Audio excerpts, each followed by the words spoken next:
po. Ay di pinano po ni grandma. Binuhat po ako ng ano ko Na? po. Ng sali ko po. Dami dugo. Dito po. Tapos dito may bukol. May bukol. Dapa ka lang nun. Opo, ang bigat-bigat ng bago.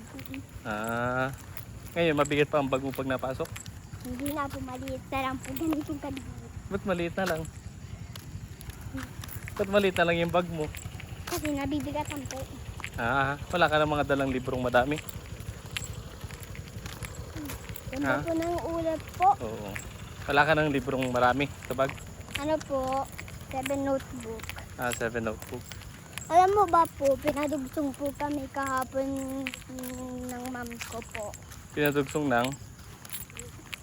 Ano po, katulad po nito, paaralan. Sinulat ko po yung paaralan. Ay di, tama naman po. Ilan ba ang teacher mo? Dalawa.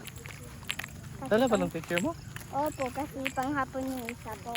Pag kami dati, ang dami naming teacher.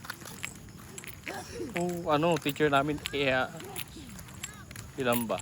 6 ata teacher namin dati. Oo, 6 yung teacher May na. panggabi din. Wala, hindi. Pang ano lang. Maghapon lang yung pasok namin dati. Ako yan po ng grade 1 po. Isang pasok lang po sa umaga, tapos isang pasok sa hapon. Hapon. Kami marami. Mas marami. 8 ng umaga hanggang alas 4 ng hapon. Oh, Alas 3 yata. marami nun. Pabalik ng pabalik, ano yun? Hirap na hirap. Hindi naman mahirap. Ano naman eh. Diba po nakapunta na po ako sa school ni Daddy? Saan? Doon po sa Bicol. Nakasama ka sa school ni Daddy?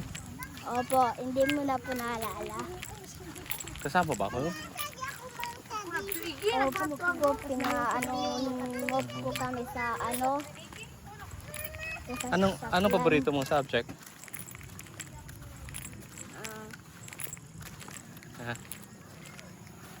Anong paborito mong subject?